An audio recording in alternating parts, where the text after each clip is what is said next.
구내염에 알보칠, 오라메딘은 이제 그만 쓰시고 더 효과 좋고 부작용 적고 안 아픈 요 약들을 꼭 사용해 보세요. 분명 구내염으로부터 더 빠르게 회복되실 거라고 확신합니다. 병원 갈 정도는 아닌데 무시하자니 생각보다는 아프고 밥 먹을 때도 불편하고 다 나았다가도 다른 부위에 또 재발하는 구내염, 정말 짜증나는 질병 중 하나죠. 저도 가끔 구내염이 생길 때가 있는데 잠을 많이 못 자거나 일이 많아서 피곤했던 날 다음 날에 꼭 생기더라고요. 구내염이 생기면 대부분은 알보칠이나 오라메디 같은 바르는 약을 쓰게 되는데요. 약을 바르면 안 바를 때보다 더 빨리 낫는 것 같긴 한데 알보칠은 엄청 아프고 오라메디는 아무래도 스테로이드라서 오래 쓰기 찝찝하셨을 거예요. 오늘 새롭게 소개해드릴 구내염 약들은 바를 때 거의 아프지 않고 오히려 통증을 줄여주고 또 이물감도 매우 적으면서 부작용까지 거의 없는 약들입니다. 이 약들을 사용하시면서 구내염을 일으킬 수 있는 나쁜 습관들 교정도 같이 하시면 구내염을 훨씬 더 빠르게 치료할 수 있고 재발 횟수도 크게 줄이실 수 있을 거예요.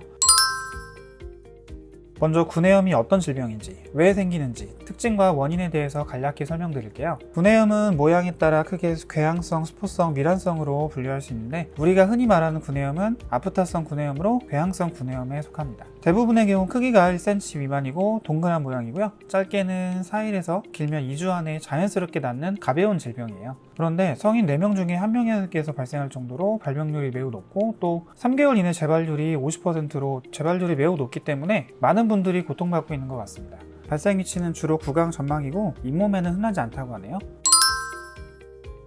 현재까지 밝혀진 원인으로는 유전, 외상, 면역 이상, 비타민과 같은 영양소 결핍, 호르몬의 변화, 특정한 약물, 음식에 대한 과민증, 스트레스, 담배 등이 있습니다. 구내염의 유전의 영향을 생각해 본 적이 한 번도 없었는데 조사를 하다가 유전의 영향이 적지 않은 것을 보고 깜짝 놀라기도 했습니다. 구내염의 진단이나 분류, 원인에 대해서 더 자세한 내용이 궁금하신 분들은 닥터 등료님의 구내염 영상에 자세한 내용이 있으니 참고하시면 되겠습니다. 아프타성 구내염의 치료 목표는 증상을 줄이는 것인데요. 궤양의 숫자와 크기를 줄이고 증상이 없는 기간을 늘리는 것이 주요 목표인데요. 80에서 90%의 아프타성 구내염은 병원에 갈 필요 없이 자가치료를 하면 되는데 국소 제제, 즉 바르는 약으로 치료를 시작하면 됩니다. 바르는 약들은 크게 다음과 같은 3가지 작용으로 구내염을 치료하는데 살균 소독 작용, 진통 및 소염 작용, 재생 촉진 작용이 있습니다. 바를 때 통증이 심해 악마약으로 불리기도 하는 알보칠은 구내염 약 중에서는 가장 유명하고 또 그만큼 약국에서도 많이 찾으시는 약인데요. 알보칠의 주성분은 폴리크레줄렌으로 pH 0.6의 매우 강한 산성물질인데요. 공복 시에 위산의 pH가 1에서 1.5니까 알보칠은 위산보다 더 강한 산성물질이라는 것을 알 수 있습니다. 알보칠은 살균 소독 작용, 손상된 조직 제거를 통한 항염증 작용, 그리고 지혈이 주요 작용인데 정상 조직에는 작용하지 않고 손상된 조직만 빠르게 탄력시켜서 재생을 촉진시킨다고 합니다. 구내염 관련 여러 유튜브 영상을 찾아봤는데 공통적으로 알보칠을 거의 1순위로 추천하고 있더라고요. 하지만 저는 알보칠을 비추천하고 있는데요. 그 이유가 3가지가 있습니다. 첫째, 구내염에 효과가 좋다는 입증된 근거를 찾기가 어려웠습니다. 국내외 구내염 치료 가이드라인을 열심히 읽어봐도 알보칠에 대한 내용은 아예 언급이 안 되어 있었고요. 두 번째로 다른 외용제에 비해서 부작용이 더 크기 때문입니다. 알보칠로 검색을 하면 부작용 관련 논문이나 케이스 리포트가 가장 먼저 검색이 되는데 심한 통증, 구강 내 화상, 치아 손상, 인후 손상이 대표적인 부작용들입니다. 셋째, 약국에서 알보칠을 구매하는 환자들에게 물어봤을 때에도 효과에 대한 반응이 크게 갈리는데 좋았다는 분도 있었지만 효과가 없다는 분도 많았습니다. 또 제가 개인적으로 사용해봐도 효과가 좋은지 잘 모르겠더라고요. 다른 더 좋은 선택지가 있는데 굳이 알보칠을 써야 할까요?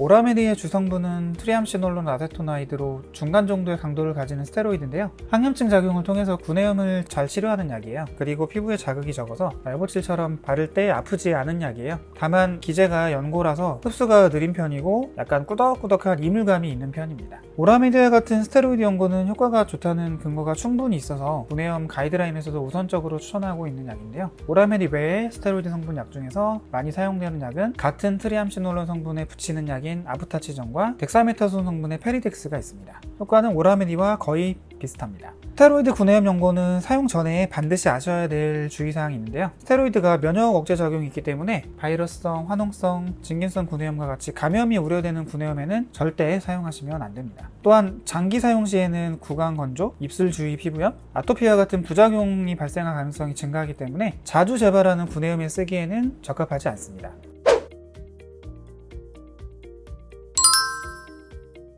알보칠이나 오라메디 대신에 구내염 치료에 가장 추천드리는 약은 바로 히알루론산 겔인데요. 제품으로는 히아루겔, 치아루겔이 있습니다. 주성분은 히알루로닉 엑시드, 히알루론산입니다. 히알루론산은 화장품이나 인공눈물에서 보습 목적으로 많이 쓰기도 하는 성분이라서 아마 들어보신 적 있으실 텐데, 피부와 결합 조직, 상피세포, 근골격과 같이 신체의 다양한 부위에 존재하는 다당류이고요. 상처 치유 촉진, 항균 작용, 항염증 작용이 뛰어나고 통증도 빠르게 개선시키는 것으로 알려져 있습니다. 히알루론산의 구내염 치료 효과는 오라메디와 비슷하거나 조금 더 좋은 것으로 알려져 있고요. 스테로이드 연고보다 더 빠른 진통작용을 보이는데, 염증 부위에 보호막을 형성하고 통증을 전달하는 신경 말단이 노출되는 것을 막아서 진통작용을 나타낸다고 합니다. 오라메디와 달리 연고가 아닌 겔 타입이라서 약을 발랐을 때 체내 흡수가 빠르고 이물감도 매우 적은 게 또 큰 장점 중에 하나고요. 그리고 부작용이 거의 보고되지 않았을 만큼 매우 안전한 성분이라서 오라메디나 페리덱스와 같은 스테로이드 연고를 사용하기 찝찝한 영유아나 임산부들 같은 경우에도 부작용 걱정 없이 안전하게 사용하실 수 있어요. 먹어도 안전한 약이에요. 마지막으로 히알루론산은 가벼운 구내염부터 심한 구내염, 자꾸 재발하는 구내염까지 대부분의 구내염에 사용 가능합니다. 다음은 히알루론산을 사용할 수 있는 구내염들입니다.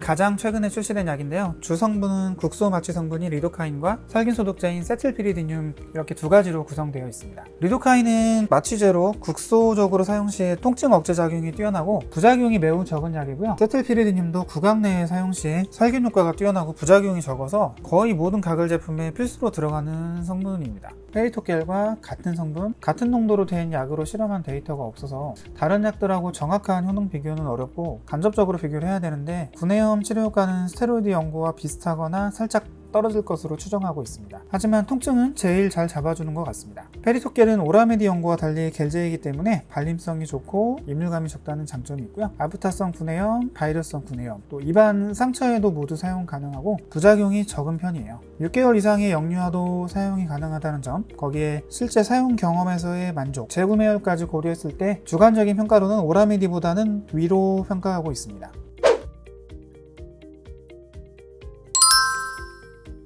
헥사메딘의 주성분은 클로르엑시딘인데 세균, 바이러스, 진균에 대한 살균 및 소독작용으로 구내염을 치료하는 약이에요. 구내염에 효과가 좋고 가이드라인에서도 추천하고 있는 약이에요. 가글이기 때문에 입안 전체에 약효가 나오는데, 크기가 큰 구내염이나 구내염이 여러 개인 경우, 또는 구내염이 연고를 바르기 어려운 입안 깊숙한 곳에서 발생했을 때도 사용할 수 있는 효과적인 약이에요. 사용법은 1회에 15ml를 덜어서 하루 2번 1분 이내로 가글 하시면 되고요. 헥사메딘은 주의사항이 있는데요. 오랫동안 연속해서 사용하면 안 되고 10일 이내에 단기간 사용을 권장하고 있습니다. 살균제이기 때문에 나쁜 세균도 죽이지만 좋은 세균도 같이 죽이거든요. 헥사메딘을 오래 사용하면 입안 균총 밸런스가 깨지면서 구강 건강이 오히려 더 나빠질 수도 있기 때문입니다. 치아나 구강 점막, 혀를 갈색으로 착색시킬 수 있습니다. 혀가 마비되거나 따가운 느낌이 발생할 수도 있고 입안 점막이 손상될 수 있습니다.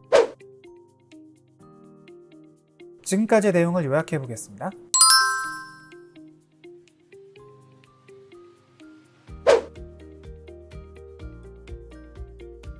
자, 이제 구내염에 어떤 약을 가장 우선적으로 사용해야 되는지 확실하게 이해하셨죠? 구내염에 알보칠, 오라메디는 이제 그만 쓰시고 더 효과 좋고 부작용 적고 안 아픈 요 약들을 꼭 사용해보세요. 분명 구내염으로부터 더 빠르게 회복되실 거라고 확신합니다. 오늘 내용이 도움이 되셨다면 좋아요, 구독 부탁드립니다.